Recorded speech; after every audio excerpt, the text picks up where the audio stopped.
Assalamu alaikum darabe assistance humanitaire d'urgence hande kadi hiden ari randugo wobbe visite do ko nete do ko Balancia do wiete harabe wadi hitto e assistance humanitaire d'urgence. Assalamu alaikum. Wa alaikum salam. On jaramde Nice. yettuda do ngi jam Yettuda la tanti. on wadi hitto e assistance humanitaire d'urgence kon wadi on Sella woni konu yalti ndundo ka bandu mom ya fayne to woni ni hay ya fayne to woni bolto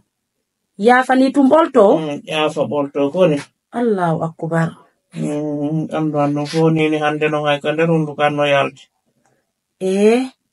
do ngi jam alhamdulillah kono inete don inna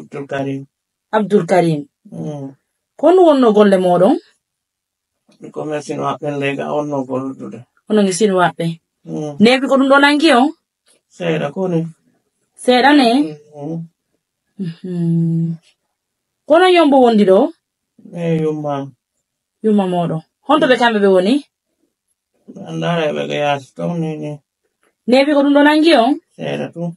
hebi duubi jelu lebbi jelu peut-être wono 2 mois et quelques depuis no nangi o yekalaptan kono be ni on abe joni lan le jabu kalman ya fitu hérité ko laptan on to yawdo mamu kasare okay nebi ko yawdo mamu kasare era passé ko dalo 28 so mai sa pour so mai me vito o walno ton ko juuti walno ton pletaro no mo e kel Allahu akbar haray meden tori musibe julbe ndara be assistance humanitaire d'urgence fop ko bandirawo men do wadi hitto assistance humanitaire d'urgence hande arde yude mo Balancia dum ko nder mamu musibe en julbe en notike mo do yino wo fondori dode so njaw mo nabi dum muradu mo jur musibe en julbe den tori jamaaji ni fo wallita golle bitagati mo be ko mari ndaren ko honno wate mo nattirde kadi ka laftano ndaren ko honno be nata kadi dum do kadi andi julbe Allah haram to yon balal billahi Allah be wadana Allah wadana horemo siko lettere wadi ko hadi mi yelti to ni ko yumma woni fere yaajirabe kabe ngam murati na haya no be yeltini no lanto Allah hefini kella nani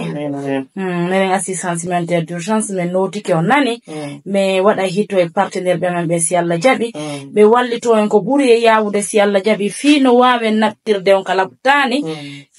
ndare si Allah jabi nani inshallah si Allah jabar en turi jamaaji ni foppu ballal mo be ka wontiri ndara be assistance humanitaire d'urgence en turi jamao partage golo video do fi Allah wotana bijo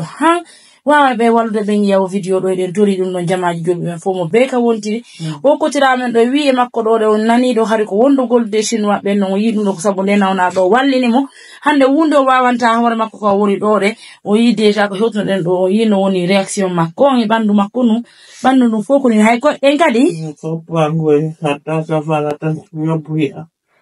Allahu akbar wa min manda ka dar hundu ka awai ko en kadi Allahu akbar awo yalla taganyen ballalen turke mudum nani kander wundu ko kadi hande ko ni nder jamon dum non ka yal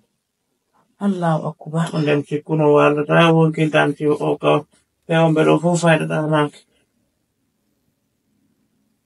yalla taganyen ballal nani si Allah jabi haray nara be assistance humanitaire d'urgence meden tori jamaaji ni fo wallita golle ha hewta president meden Mariam Touré ko non Rugia Touré wonduno arika meden Balancia gayugo lo bandiramen do bayen no andi en nodde tunno to de don kala den tori jamaaji di wallita golle fi Allah woti annabijo hara ko non Rugia Touré assalamu alaikum